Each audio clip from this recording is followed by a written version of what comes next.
ओम गं गणपते नमः। कथाओं से हम संस्कारवान बनते हैं। हम क्या करें, कैसे चलें, ये सब कथाओं से पता चलता है। सुबह जब हम जागें, प्रभात काले च शय्याम परित्यज्य, रात्रि के चतुर्थ पहर में शैया का परित्याग करें और सर्वप्रथम करावलोकन, कराग्रे वसतु लक्ष्मी, हथेलियों के अग्रभाग में लक्ष्मी जी का ध्यान। कराग्रे वसतु लक्ष्मी, कर मध्येषु सरस्वती। देखिए, अग्रभाग में हम महालक्ष्मी जी का ध्यान करें। लक्ष्मी जी का निवास कहाँ है? उंगलियों के अग्रभाग पर। जब हम मुद्रा गिनते हैं, करण से काउंट करते हैं, तो उंगलियों से करते हैं। उंगलियों में लक्ष्मी का वास है, इसलिए सर्वप्रथम ऐसे हाथों को मल के हम करावलोकन करें। कराग्रे वसतु लक्ष्मी, कर मध्येषु सरस्वती, और मध्य भाग में मैया वीणा वादनी सरस्वती जी का ध्यान। सरस्वती जी के ध्यान के बाद और करमूले स्थितो ब्रह्मा, मणिबंध में ब्रह्मा जी का जो स्थान है उनका ध्यान कर। प्रभाते कर दर्शन। तो हमारा दैनिक क्रम होना चाहिए। जागें तो भगवान का स्मरण, जब शयन करें तो भी भगवान का स्मरण करके ही हमें शयन करना चाहिए। धरती माँ से हम आज्ञा लें कि शयन करने के लिए हमें स्थान दो, प्रार्थना करें।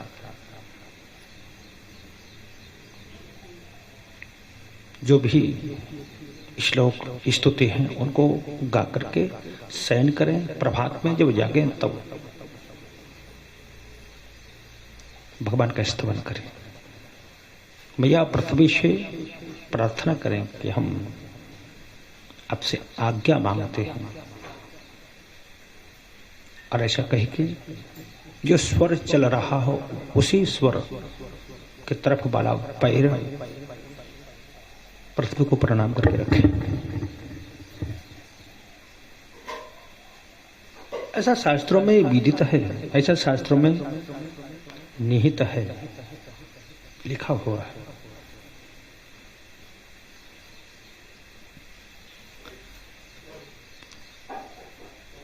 हमें ये सारी संस्कृति कथाओं से प्राप्त होती है हमेशा।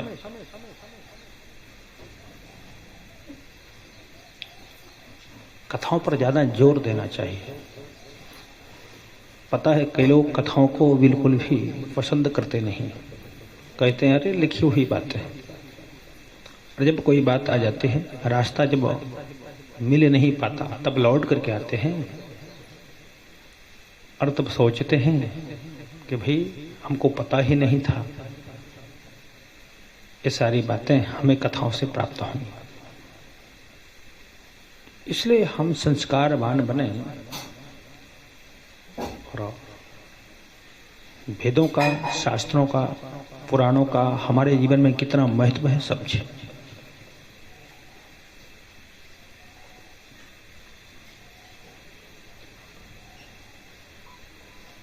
पता जब चलता है, जब समय आ जाता है और हम वहाँ रुक जाते हैं, हम वहाँ असफल हो जाते हैं, हम वहाँ अवरुद्ध हो जाते हैं, तब समझते हैं कि काश हमने कभी कथाओं को सुना होता।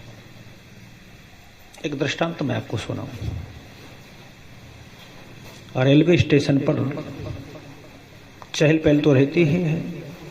एक पति पत्नी दोनों दंपत्ति वहां आए और उन्होंने देखा कि एक महात्मा जी की जरा सी पुस्तक को लेकर के और उसका पठन कर रहे हैं, पढ़ रहे हैं। तो सज्जन ने जाकर पूछा महात्मा जी से कि ये क्या पढ़ रहे हैं। महात्मा जी ने कहा कि रामचरितमानस की जो पुस्तक है इसका मैं पाठ करता हूँ। बोले अच्छा, तो भाई इसको पढ़ने से क्या हो जाता है, क्या मिल जाता है, इसमें क्या है? महात्मा जी ने उत्तर दिया कि इसको पढ़ने से मुझे शांति प्राप्त होती है, मेरा चित्त प्रसन्न रहता है। और रही बात होने की, तो इसमें सब कुछ है, ऐसी कोई वस्तु संसार की नहीं जो इसमें ना हो। पति पत्नी उपहास बस मुस्कुराए और कहा कि छोटी पुस्तक, जरा सी छोटी पुस्तक, मानो गागर में सागर भरा हो, मुस्कुराते हुए चल दे। और महात्मा जी पठन करते रहे। और जब समय आया, रेलगाड़ी आई, सुपरफास्ट गाड़ी थी, उसका रुकने का बहुत कम समय था। और जब गाड़ी रुकने का समय कम होता है तब यात्रियों में बड़ी भगदड़ मचती है। जैसे ही गाड़ी आई और दौड़ करके गाड़ी में सवार हुए, बहुत भीड़ थी। वो महात्मा जी गाड़ी में सवार हो लिए और सज्जन बैठ गए, उनकी पत्नी वहीं रेलवे स्टेशन पर रह गई। गाड़ी छूटी। अब सज्जन ने इधर देखा उधर देखा, पत्नी कहीं नजर नहीं आई।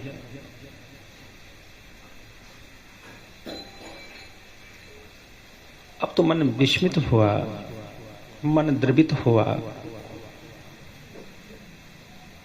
उथल पुथल होने लगी, पत्नी कहाँ है? अब ना तो ये पता कि वो स्टेशन पर रह गई, ना ये पता कि वो गाड़ी में बैठ ली, सवार हो गई।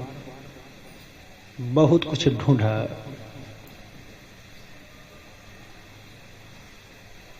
मन बहुत चिंतित, पत्नी कैसे मिले, पत्नी कहाँ होगी। अब देखा कि सामने बर्थ पर महात्मा जी बैठे थे। महात्मा जी को अभिवादन किया और पूछा, बोले गुरुजी आपने कहा था कि पुस्तक में सब कुछ है। महात्मा जी बोले हाँ है, कहा था तो है, सब कुछ है। बोले सब कुछ है? बोले हाँ। तो सज्जन की चतुराई को देखो। एक कहावत है कि ऊंट जब खो जाता है ना, तो गागर में भी हाथ को डालकर देखते हैं कि इसमें ऊंट तो नहीं है। सज्जन ने चतुराई से, अपनी चातुर्यता से महात्मा जी से पूछा। बोले आपने कहा था कि इसमें सब कुछ है? तो महात्मा जी बोले कि हाँ सब कुछ है। तब बोले क्या मेरी पत्नी इसमें मिल सकते हैं? महात्मा जी बोले अवश्य ही, क्यों नहीं, क्योंकि इसमें सब कुछ है। वो तो सुखता से पूछा कि मेरी पत्नी है। महात्मा जी बोले हाँ सब कुछ मिल सकता है। बोले तो दे दो। महात्मा जी बोले ऐसे नहीं। बोले तो? बोले पहले ये बताओ कि आप मानस का पाठ करते हो अथवा नहीं। बोले मानस क्या होते है? तो कहा रामचरितमानस, भगवान राम का सारा चरित्र, पूरा जो चरित्र है राम जी का, वो इसमें लिखा हुआ है। रामायण को पढ़ते हो? बोले नहीं पढ़ते। तो पहले संकल्प लो कि हम रामायण का पाठ करेंगे, इसको पढ़ा करेंगे। सज्जन ने कहा ठीक है भैया पढ़ लिया करेंगे, पर मेरी पत्नी तो बताओ। महात्मा जी बोले कि आज से आप रामचरितमानस का पाठ करो। बोले ठीक है। पर पत्नी से ये मानस का क्या लेना देना? महात्मा जी ने कहा सुनो, आप रामायण को पढ़ते होते तो तुम्हारी पत्नी खोते ही नहीं। बोले कैसे? तो डिब्बे में जो लोग थे वो भी आश्चर्यचकित हुए और बड़े गौर से महात्मा जी की बात को सुनने लगे। तब महात्मा जी ने कहा कि राम जी जो वन को गए, भैया लक्ष्मण और अमातेश्वरी सीता जी को लेकर के, वनगमन के समय केवट को बुलाया। राम जी जब नाव में सवार हुए, राम जी जब उस नौका में बैठे तो कैसे बैठे, ये मानस से हमें पता चलता है। राम सखा जब नाव मंगाई,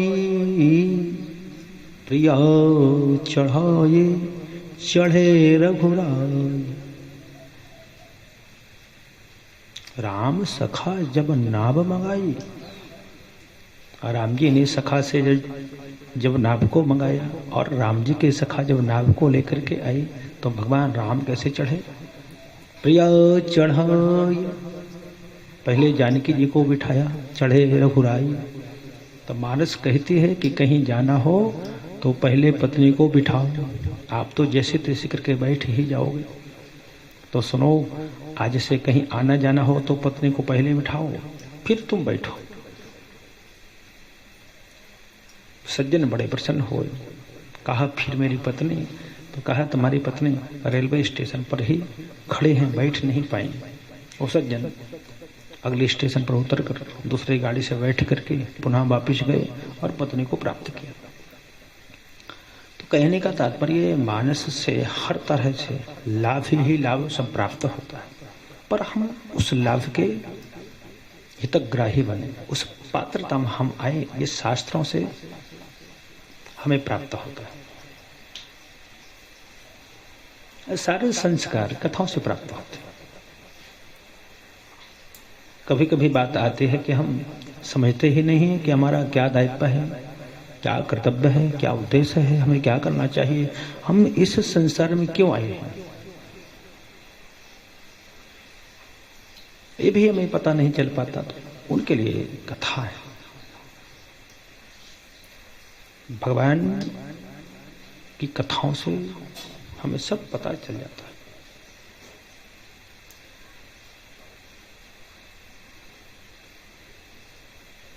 ऐसा नहीं कथाओं को सुन करके केवल श्रम मात्र ही रहे, उनके ऊपर चले। हम आचरित हों, उनको जीवन में अपनाएं, कथाओं को जीवन में उतारें, नहीं तो श्रम एव ही केवलम, श्रम मात्र ही कहलाएगा। जो जो शास्त्रों में लिखा हुआ है, जो पुराणों में निहित है, जो दर्शाया है, वो अपने जीवन में उतारे हम, इसलिए कथा है। एक कर्मलोक है, जैसा कर्म वैसा फल, जैसी सृष्टि वैसी दृष्टि, जैसा अन्न वैसा मन, जैसा पानी वैसी वाणी। तो हमेशा हमें इनके ऊपर ध्यान देना चाहिए। ये तो प्रभात का कृत्य हुआ, तदोपरांत स्नान आदि से निवृत्त होकर के जो आवश्यक कार्य है उनको करें। फिर पितृदेवार्चनम तथा भगवान का पूजन करें। यदि पितृ पूजन की पात्रता है तो पितृ पूजन करें और देव पूजन करें। पितृदेवार्चनम तथा मंदिर जाना है,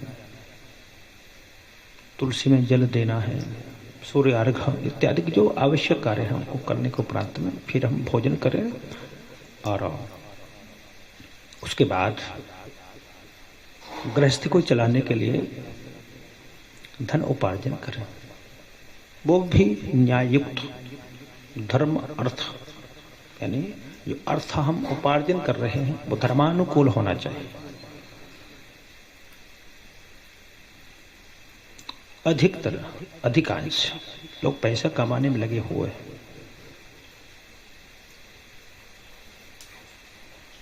पर धर्मानुकूल नहीं, इच्छानुकूल, मनानुकूल। पर धन संग्रह किया जाए, धनोपार्जन किया जाए तो धर्मानुकूल होना चाहिए, धर्म के अनुकूल। चाहे हम 2 पैसे कम कमाएं पर धर्म से कमाएं। न्याय से कमाएं। वही बात के शास्त्रों के अनुसार हम चलें। हमारा जो जीवन है वो शास्त्रों के अनुकूल होना चाहिए। एक युक्ति है कि हरि का भजन पेट का धंधा। जैसे हम घर के लिए, गृहस्थी के लिए, परिवार के लिए पैसा कमाना आवश्यक समझते हैं, गृहस्थी को चलाने के लिए धन कमाना आवश्यक है, वैसे ही भगवान का भजन भी आवश्यक है। हरि का भजनो पेट का धंधा, जो न करे मूर्ख और अंधा। तो दोनों बातें बराबर के हैं। जितना जोर पैसा कमाने पर दिया है उतना ही जोर भगवान के भजन पर दिया है, क्योंकि शरीर नश्वर है। एक दिन जब श्वासा पूर्ण हो जाते हैं तब इस शरीर को छोड़ा जाता है, जीव यहाँ से जाता है, वहां जाकर क्या जवाब देंगे, इसलिए भगवान का भजन अनिवार्य है। हमारे अकाउंट में, हमारे बैंक खाते में जो हम पैसा जमा करते हैं, समय आने पर निकाल करके आवश्यक जो कार्य है उसको कर लिया जाता है। उसी प्रकार से हम राम नाम रूपी बैंक में अपना खाता खोलें, राम नाम रूपी सुमरण भजन जप के और उसको वहां जमा करते। तो यहाँ से जाना हो और वहां हमें पुण्य की आवश्यकता पड़े, धर्म की जरूरत लगे तो निकाल करके और वहां हमको रास्ता मिल जाएगा, वहां हमें सफलता मिल सके। इसलिए भगवान का भजन हमें अवश्य करना चाहिए। हमेशा हम ध्यान रखें, हमारा जीवन न्याय अनुकूल होना चाहिए, पुराणों के अनुसार होना चाहिए, शास्त्रों के अनुसार हम चलें। ध्यान रखें, हमेशा जीवन में हमें अपने रास्ते को छोड़ना नहीं, जो सही दिशा है उसके ऊपर चलें। ऐसा हम संकल्प करें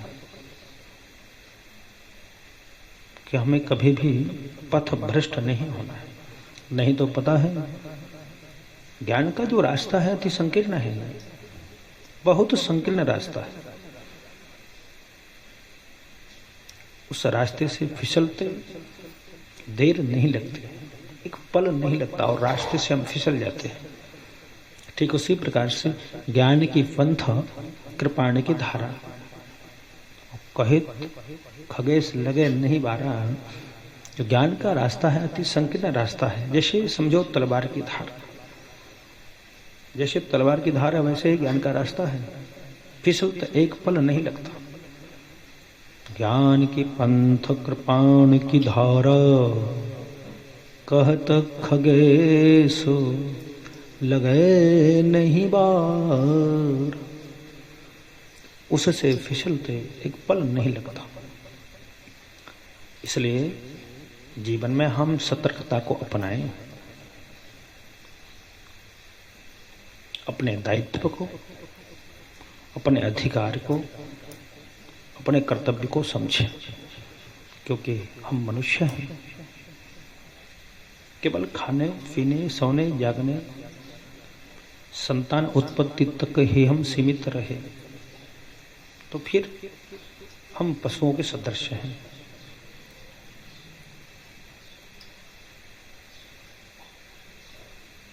हित अनिहित पशु पक्षी जाना, हित और अनिहित तो पशु पक्षी भी समझते हैं।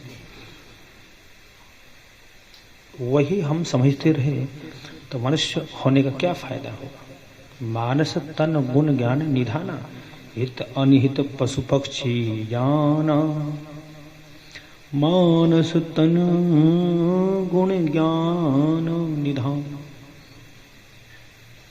मनुष्य में गुण और ज्ञान दो अधिक है, इसलिए गुण और ज्ञान को हम समझें, उनका सदुपयोग करें। जय श्री राम, जय जय श्री राम।